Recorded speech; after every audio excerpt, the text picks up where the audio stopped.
Hello everybody, my name is Joshua and I'd like to welcome you back to an episode of Coffee, Cats, and King, where we discuss books both new and old.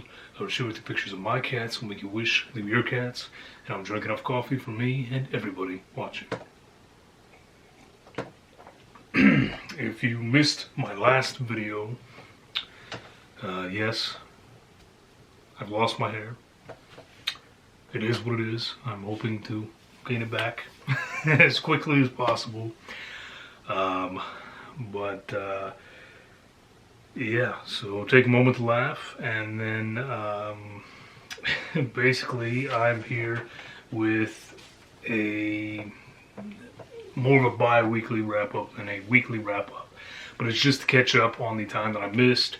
So this is going to cover December 11th through the 23rd, and I will be mentioning 13 books. So, oh, I did not show you guys this awesome shirt that I got. I thought it was pretty cool anyway. So, I'm going to go on and get into the books. I don't want to waste much time. So, here we go. Number 1 was Literally Dead, Tales of Holiday Hauntings. Now again, last year I think it was, I read Literally Dead, Tales of Halloween Hauntings. With a fantastic cover. This one has a cover that is just as cool. Love them both. They're both excellent collections. I gave the first one 4 stars. I gave this one 4 stars. And they deserve a spot on everyone's bookshelves, if nothing else, than for the fantastic covers. And just because as holiday-themed anthologies, those can sometimes be tricky. And these, I think, give a really good balance of horror, of humor, and of some more speculative fiction, if you will, mixed in there that will keep people's interest. Number 2 was Project Human by B.L. Waters. This is the start of a new series by this author, and I believe it's her first book, in fact. This is sort of a YA. So to keep it simple, this is about a girl named Olivia who has a very difficult life. Her classmates bully her relentlessly. Her father is a terrible person that I just wanted to, smack in the mouth a couple times throughout this book. And she seems to have these peculiarities about her that her grandmother understands but no one else seems to understand. And one day something happens and essentially she is abducted by aliens, and very quickly learns that there are many other alien species in the universe, and that most of them are far more advanced than humans. But there's something about her, there's something special about her in particular. And so she's going on this journey to find that out, to maybe save the world, whether other people realize it or not, and to begin a journey that is going to continue on in the next books. So this was a pretty good start. I gave it 3.5 stars. I think it is great for those who are into YA and younger fiction, an enjoyable romp through space as we're learning about these other alien races and what part Project Human has to play in all of this. So, really good start here. Looking forward to what Miss Waters does in the future. Okay, number 3 is Life as It Is and Other Poems by Cara Bernard. This was one that I just randomly picked up. I think I got it for free off Kindle one day, and really surprised me. These are some fantastic poems. 5 stars. I loved this collection, and this is another one that I will absolutely be collecting a physical copy of as soon as I can. I think the issue is that oftentimes people are they're worried about getting into poetry because it seems daunting. It seems like, they think that they're supposed to read a 1-page poem and then reflect on it for a couple of days. And if they don't get the point, then they're stupid or something, you know. And I think that a lot of people approach poetry that way, and it doesn't have to be that way. It also doesn't have to be. It also doesn't have to be so difficult to understand. And I think some poets do that as well. They tend to think that flowery words mean more than actual prose, but Miss Bernard does not do that here. This is just a wonderful collection that I think anyone could pick up, with some very strong poetry, and definitely one of the most enjoyable poetry collections that I've read in recent years. Okay, moving on to number 4. This is Chris Kurtz with The Adventures of a South Pole Pig. I had never heard of this book prior to picking it up, and that is a real shame, because I think that this absolutely deserves a spot right alongside the likes of Babe. This is just such an enjoyable, awesome book about a pig named Flora who decides that she is not content with just living her life in a pig pen with her family. She wants to get out, she wants to explore the world, and on one of her first outings, she sees sled dogs training for a trip that they will be making to Antarctica, and Flora decides that she's going to become a sled pig and work right alongside them. And through a series of instances, she does in fact make it onto the ship headed to Antarctica for this journey. And this is just, like I said, this is such an enjoyable book. I think it can be enjoyed by any age range, in fact. And I don't know why I've never heard about it. I don't know why it hasn't come up in the past for me, because I love books with animal characters. I love this whole little subgenre. I don't even know what you would call it, but this is just a great one. It's funny, and it's lighthearted, but heartwarming, heartfelt, and just a lovely, lovely book. It was 5 stars, and I loved it, and I will certainly be revisiting it in years to come. Always going to keep a copy on my shelf, in fact, because this is just such a delightful book, and really surprised me. I didn't expect to enjoy it as much as I did. Alright, next up is my first audiobook of the month, or first audiobook of this period anyway. That is, It Came From the Closet. And this was a collection of queer authors, or authors of the Pride community, dissecting a particular horror movie that means something to them, and then at the same time explaining how it relates to their life, to their life experiences as a Pride member.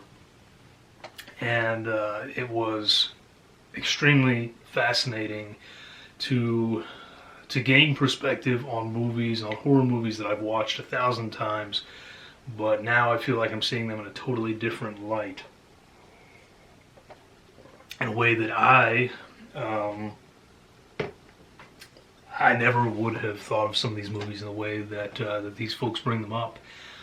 But it totally makes sense, and it was extremely fascinating. I think I said in my review on Goodreads that if you are going to read or listen to one non-fiction collection this coming year, you should make it It Came From the Closet.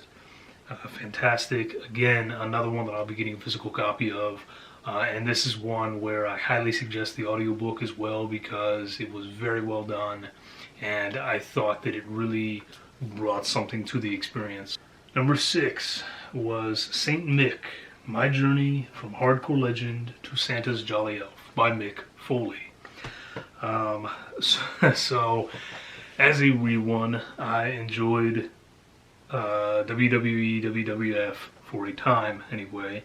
I knew that it was not real wrestling, but I also knew just what these folks were doing when they were putting their bodies on the line and how much abuse they were taking essentially for the enjoyment of the people. And this gentleman here, Mick Foley, he is a legend in regards to wrestling, just for the sheer amount of abuse that he put his body through for wrestling entertainment. And when he got out of wrestling, he'd always had this incredible fascination with Christmas, this obsession with Christmas. He has a room in his house that is dedicated year-long to Christmas. And as he got out of wrestling and didn't really know what he was doing, what he wanted to do, he was given an opportunity by someone to play Santa. And he did so. He fell in love with it and with the culture around it, if you will. And became essentially a year-long Santa, and it's really a fascinating read. This was another one that I listened to, so it really added to the experience again because Mick Foley himself tells the story. There was a surprise visit by Norah Jones, which I totally didn't expect, but he's always been one of my favorites. One of those guys that kind of did things despite the fact that people didn't expect him to be able to do it, you know. And so this was a delight to read, and it was perfect for this time of year. I actually have one of his other books that I'll be reading here in January, so I'm really looking forward to delving into that too. This was 5 stars, another great one, and just really cool to see this other side of this hardcore legend. Okay, number 7. We're not going to talk about this one really, but this is Andrew Schaefer with Secret Santa. Man, what a letdown. I gave this 1 star. Not even going to talk about it. Started out on shaky ground, got worse as it went on, and didn't work for me at all. Maybe for some people, not for me. Next up was Children of the Atom by Wilmer Shiras.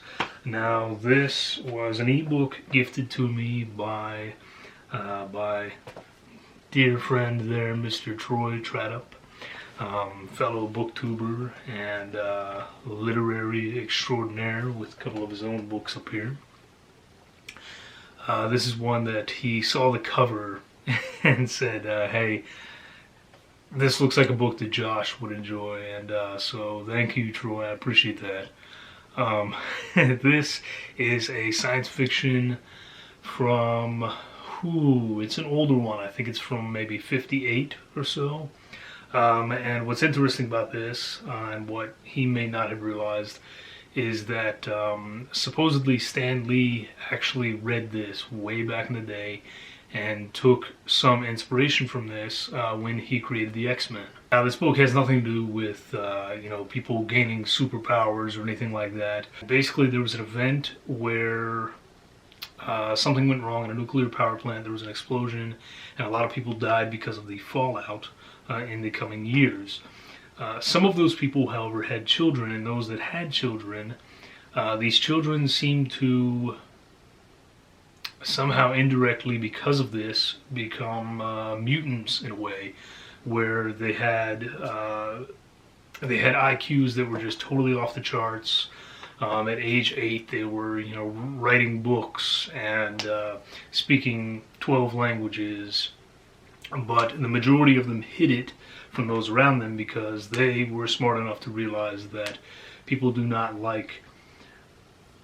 certainly don't like children who are smarter than them, but really just don't like others that are smarter and superior in any way.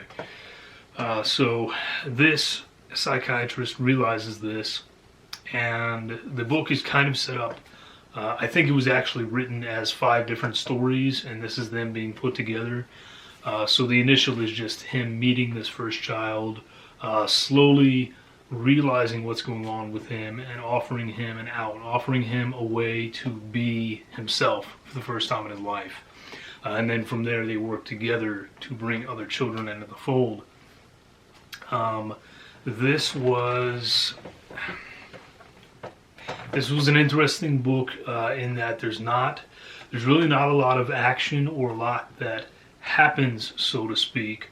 This is more about just this sort of family dynamic that occurs when these children come together, and when they are allowed to, again, just be themselves, allowed to be these uber intelligent, but still childish kids, you know. I gave it 3.5 stars. I did really enjoy it, actually. I think it's one that's much slower paced, and one that you read a little bit of, but don't necessarily stick your nose in for 6 hours at a time or anything like that.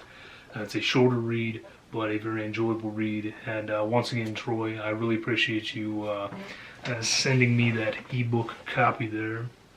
Hope I can return the favor here soon. Next up was it's another audiobook. This is my second John Scalzi of the year with Red Shirts, and this is one that I have wanted to get to for a long time. Finally got a chance through Audible, and this was fantastic. Again, another book that I'm going to be getting a physical copy of.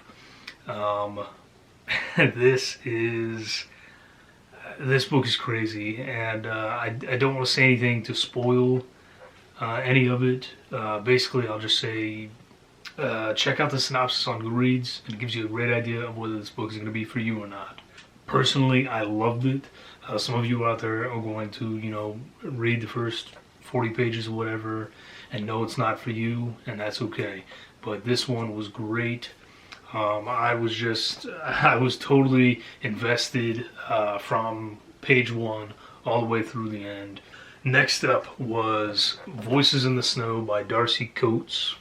This is the one that Paige and I are both reading this month. I went on and read it. It is now her turn, so I have not given this book a rating yet.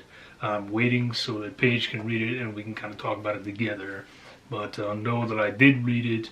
I do have opinions, and without spoiling anything, I will say that while it is not the best Darcy Coates that I've read up to this point, it is still a very enjoyable book and still well worth it if you are at all a Darcy Coates fan.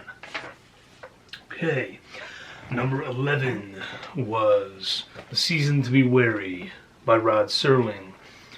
This is just a quick 185 page collection, 3 stories, and he wrote this as he was transitioning out of the Twilight Zone and into Night Gallery.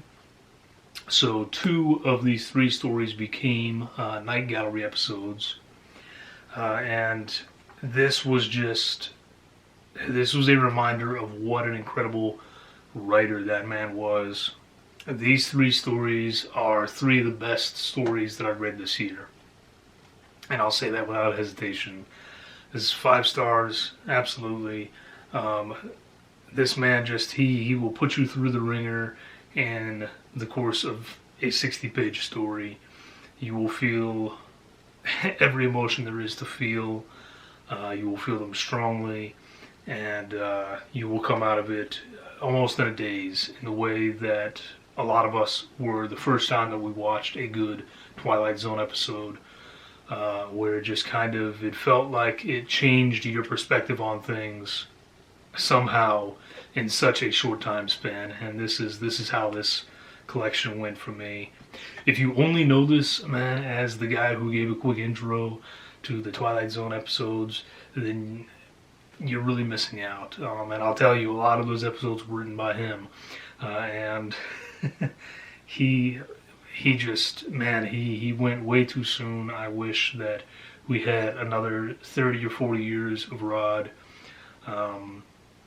But in the 50 years he was here, he did some amazing things, and his writing is just so much better than a lot of people realize.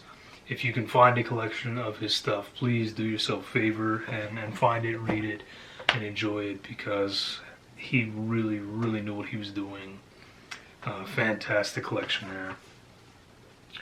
The last 2 we have It Doesn't Go Away by Wendy Dalrymple. I have no idea if I'm saying that last name properly, and I apologize if I'm not. But this was the first thing that I've read from her, and it was a 4-star read. This is a novella about a woman who decides that she is going on a hike through the Appalachian Trail on her own. We know that something tragic has happened to her husband. We don't necessarily know what at the beginning, but we learn these details as things progress and as her journey takes some strange turns.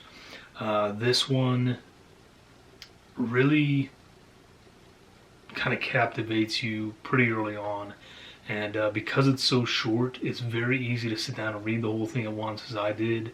In fact, I recommend doing that. I think that it's very impactful for such a short piece of fiction, and I will absolutely be looking for further work from her. And then the final collection is Falling Apart by Stephanie Ann. This is another sort of novella-length collection of zombie short stories. I gave this one 3 stars. Some of them are so short that you're just left wanting more. You feel like it's a scene rather than a story. There are, I think, 2 standouts in this collection. That would be The Domino Effect. It's a story that's written in a very interesting and unintentionally creepy way, I think I want to say. That really, again, just it's almost arresting in the way that it's written, and I felt that it far outpaced the other stories in this collection. And then the other standout is Cold Cuts and Cigarettes, which is the final story of the collection. Again, I felt that the writing was just a step above what you see in the other stories, aside from The Domino Effect. But those 2 alone, I think, make this a collection worth picking up. And that will cover my reading from December 11th through the 23rd, leading us up into the final week of the month and the final week of the year. So the next video then you'll probably see is a wrap-up from me finishing out the year. And then we'll be getting into my plans for the year 2024, which there will be some changes coming. Hopefully there will be some hair coming as well. But that's it for now, guys. So I hope you enjoyed. I hope you have been reading some awesome stuff. Please tell me about it down below. Questions, comments, concerns, as always, down there. And thank you as always for stopping by. So stay safe, have a great week. Most importantly, drink great coffee. Cheers.